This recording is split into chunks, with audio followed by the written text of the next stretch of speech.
कैसे हैं आप सभी? आई होप अच्छे होंगे, राइट? चलिए मैं होगी तो प्रजापति चलता आज जो स्वागत करती हूँ। आज मैं आपके लिए लेकर एक्सरसाइज 5.3 का क्वेश्चन नंबर 3, जिसमें आज हम थर्ड पार्ट और फोर्थ पार्ट को सॉल्व करेंगे। तो प्लीज ध्यान समझिएगा, साथ ही लाइक शेयर करना मत भूलिएगा। ओके बच्चों, आइए स्टार्ट करते हैं। देखिए इस क्वेश्चन में क्या कहा गया है। क्वेश्चन थर्ड, एक एपी में मतलब कि एक समांतर श्रेणी में हमें क्या क्या दिया गया है। तो देख सकते हैं आप 12वां पद हमें 37 दिया गया है, ठीक है, और डी सार्वधांतर हमें 3 दिया गया है। अब हमें फाइंड करना है ए मतलब कि प्रथम पद ज्ञात करना है और एस 12 मतलब कि 12 पदों का योगफल ज्ञात करना है। तो एटलीस्ट हमें यहाँ पर एक चीज तो क्लियर हो गई, एन इक्वल टू क्या है 12। कहने का मतलब ये है बच्चों, जब भी एस के साथ कोई संख्या आ जाती है तो हमें यही मान के चलना पड़ेगा कि उस एपी में टोटल 12 पद है। कितने पद है? 12 पद, जिसमें हमें प्रथम पद फाइंड करना है और अंतिम पद आपके सामने कितना दे रखा है 37। तो आया आपको समझ में, ये हमारा अंतिम पद है, ये हमारा सार्वधांतर है। तो फटाफट इसे मैं रिटर्न कर लेती हूँ। जो भी हमें दिया गया है तो दिया है अंतिम पद, अंतिम पद हमारा एन से संबोधित किया जाता है, लेकिन यहां पर हमें दिया गया है A12, तो हम A12 लिख देंगे। यहां पर मैं अलग से लिख देती हूँ A12। 12वां पद हमारा 37 है, राइट। फिर हमें डी सार्वधांतर दिया गया है, तो सार्वधांतर डी इक्वल टू 3, राइट बच्चों। अब हमें ए फाइंड करना है, मतलब कि प्रथम पद हमें बताना है, प्रथम पद कितना है, क्वेश्चन मार्क लगा देते हैं। साथ ही साथ हमें 12 पदों का योगफल ज्ञात करना है, तो यहाँ पर S12 equal to question mark. अब 12 पद तोला है तो कहीं ना कहीं यहाँ पर मुझे n बराबर 12 टोटल पदों की संख्या भी मिल चुकी है। वो कितनी है? 12। तो चलिए यहाँ तक कोई डाउट? अब सबसे पहले हम प्रथम पद ज्ञात करेंगे, उसके बाद पदों का योगफल का फॉर्मूला लगा के 12 पदों का योगफल ज्ञात करेंगे, राइट। तो आप देखिए प्रथम पद याद करने के लिए हमें जो 12वां पद दिया है ना, इसी से हम प्रथम पद कैसे लाते हैं। देखिए बच्चों, क्योंकि हमारे पास डी सार्वधांतर है तो बहुत ही इजी रहेगा। तो A12 इक्वल टू 37। अब इसको मैं किस रूप में लिख सकती हूँ? मैंने हालांकि 5.2 एक्सरसाइज में काफी डीप में समझाया है। 12 है तो हम यहाँ लिख देंगे 11D इक्वल टू 37। अब देखो डी मेरे पास अवेलेबल है तो मैं ए इजीली फाइंड कर लूंगी। तो a प्लस 11 ऐसा का ऐसा, d हमें कितना दिया गया है? 3 दिया गया है, तो d के प्लेस पर 3 हो जाएगा इक्वल टू 37। a ऐसा का ऐसा प्लस 11 3 हो जाएगा हमारा 33 इक्वल टू में 37। अब बच्चों a फाइंड करना है तो प्लस का 33 इधर आके माइनस का हो जाएगा। अब 37 में से 33 माइनस करेंगे, दैट्स योर आंसर 4। तो प्रथम पद आपके सामने इजीली हमारा आ चुका है, राइट। यहाँ तो कोई डाउट आपको? अब इसके बाद हमें 12 पदों का योगफल निकालना है। तो अब योगफल निकालने के 2 फॉर्मूले होते हैं, एक बड़ा वाला दूसरा छोटा वाला। तो छोटे वाले में हमारे पास प्रथम पद होना चाहिए और साथ में क्या होना चाहिए? अंतिम पद होना चाहिए, जो कि मैंने पहले ही समझाया। अगर ये दोनों चीजें होंगी तो हम छोटा वाला फॉर्मूला यूज करेंगे। तो चलिए 12 पदों का योगफल होता है n/2 ब्रैकेट में प्रथम पद प्लस अंतिम पद, जो कि मैंने स्टार्टिंग में बोला था n, ठीक है।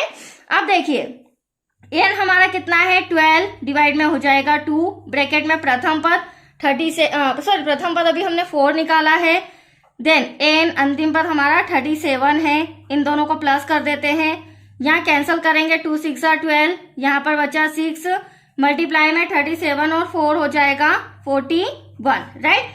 अब इसका इसमें मल्टीप्लाई करेंगे तो देखो 6 1 6 4 24। तो ये हमारा 12 पदों का योगफल भी आ चुका है, दैट्स योर आंसर। तो आया आपको समझ में बच्चों? बहुत ही छोटा सम था। अब हम 4th नंबर का पार्ट सॉल्व करेंगे, राइट। देखते हैं इसमें हमें क्या क्या दिया गया है। तो देखिए बच्चों, सबसे पहले हमें तीसरा पद दे रखा है। जो भी हमारी समांतर श्रेणी है उसका तीसरा पद 15 दे रखा है, पदों 10 पदों का योगफल दे रखा है। S10 हमें दिया है, मतलब ये तो क्लियर हो गया है कि टोटल पद कितने हैं? 10, और उन 10 पदों का योगफल कितना है? 125। ये 2 चीजें हमें दी गई है। फाइंड करना है डी सार्वधांतर और इस समांतर श्रेणी का जो 10वां पद, और 10वां पद हमारा अंतिम पद है, क्योंकि आप देख सकते हैं टोटल 10 पद है, तो 10वां पद क्या होगा? अंतिम पद होगा। उस अंतिम पद पे क्या संख्या आ रही है वो हमें फाइंड करके बताना है। तो आया आपको समझ में? चलिए फटाफट जो दिया गया है वो हम लिख लेते हैं। तो दिया है तीसरा पद समांतर श्रेणी का, जो कि 15 है। 10 पदों का योगफल हमें दिया गया है, कितना है 125।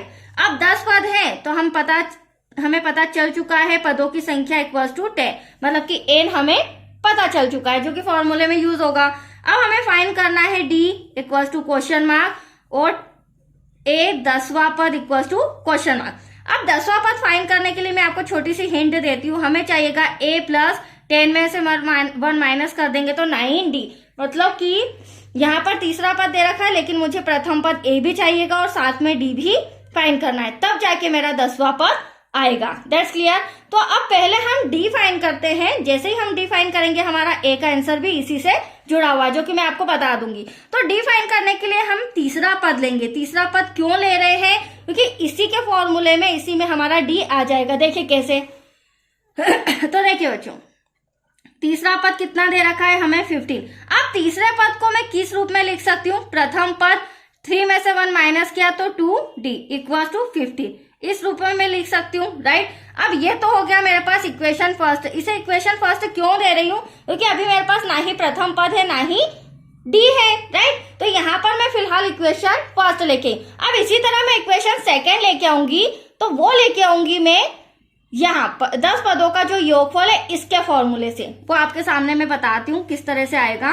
तो देखो 10 पदों का जो योगफल हमें दे रखा है 125 दे रखा है, और इस 10 पदों का जो फॉर्मूला होता है, पदों का जो योगफल होता है उसका फॉर्मूला होता है, उसमें हमारा ए भी आएगा और डी भी आएगा, जिससे हम इक्वेशन सेकंड सॉल्व कर लेंगे, राइट। तो देखो 10 पदों का योगफल ब्रैकेट में n अपॉन में 2 फिर ब्रैकेट में 2a प्लस ब्रैकेट में n minus 1 bracket close d और बड़ा ब्रैकेट क्लोज। अब जो भी चीजें अवेलेबल है हम रिटर्न करके सेकंड इक्वेशन लाते हैं, राइट बच्चों। तो 10 पदों का योगफल तो आपको 125 नजर आ रहा है, इक्वल टू में n, हमें ऑलरेडी 10 पद दिए गए हैं तो n की जगह हमारा 10 हो जाएगा, डिवाइड में 2 ब्रैकेट क्लोज 2, प्रथम पद तो अभी हमें फाइंड करना है, प्लस n के प्लेस पर आ जाएगा 10 माइनस का 1, d भी हमें फाइंड करना है, d ऐसा का ऐसा। यहाँ कैंसिल करेंगे 2 5 10, यहाँ पर बचा 125, ऐसा का ऐसा 5। अब ब्रैकेट में देखिए तो 2a प्लस 10 में से 1 क्या कितना बचा 9, तो यहाँ पर 9d हो जाएगा, राइट। हमारा इक्वेशन बनता जा रहा है। इंटू का 5 है बच्चों, बराबर के इधर आके क्या हो जाएगा, डिवाइड में हो जाएगा। तो आप देख सकते हैं मैंने डिवाइड में लिख भी लिया है, ये हमारा 2a प्लस 9d। अब इसे कैंसिल करेंगे, 5 1 5, 5 2 10, बचा 2, 5 2 25। तो अब आप यहाँ ध्यान से देखिएगा, हमारा equation 2a plus 9d equals to यहाँ पर क्या बचा 25। अब इसे नाम दे देंगे हम इक्वेशन नंबर 2। दोनों इक्वेशन आ चुकी है। अब इसे विलोपन विधि से सॉल्व करके हम पहले d फाइंड करेंगे फिर a फाइंड करेंगे, और जब a d दोनों आ जाएगा तो 10वां पद तो बहुत इजी है। आया आपको समझ में? चलिए अब हम यहाँ पर लिखेंगे समीकरण 1 व 2 से।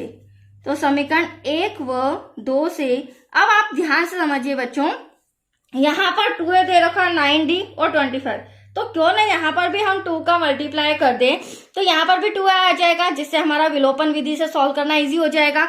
तो देखिए समीकरण 1 में मैं 2 का मल्टीप्लाई कर रही हूँ, तो 2 का a में करेंगे तो 2a प्लस 2 का 2 में करेंगे 2 2 4। अभी आप समझ जाएंगे मैंने ऐसा क्यों किया। 15 2 क्या हो जाएगा 30। इक्वेशन सेकेंड में कुछ भी हमें करने की जरूरत नहीं है, यह एज इट इज ऐसा का ऐसा। अब दोनों इक्वेशन हमारे इक्वल आ चुके हैं, और मेन तो हमारा a के गुणांक सेम है, बस हमें यहाँ पे चिन्ह बदलना है।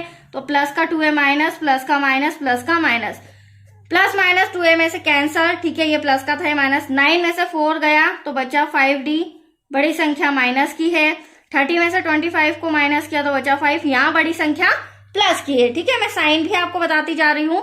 d इक्वल्स टू 5 डिवाइड में 5, डिवाइड में माइनस कभी नहीं होता है, तो माइनस हमारा कहाँ आ जाएगा, ऊपर आ जाएगा।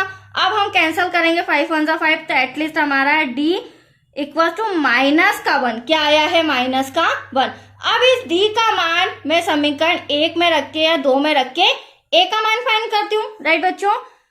तो देखिए इसी तरह मैं यहाँ पर पार्टीशन कर देती हूँ।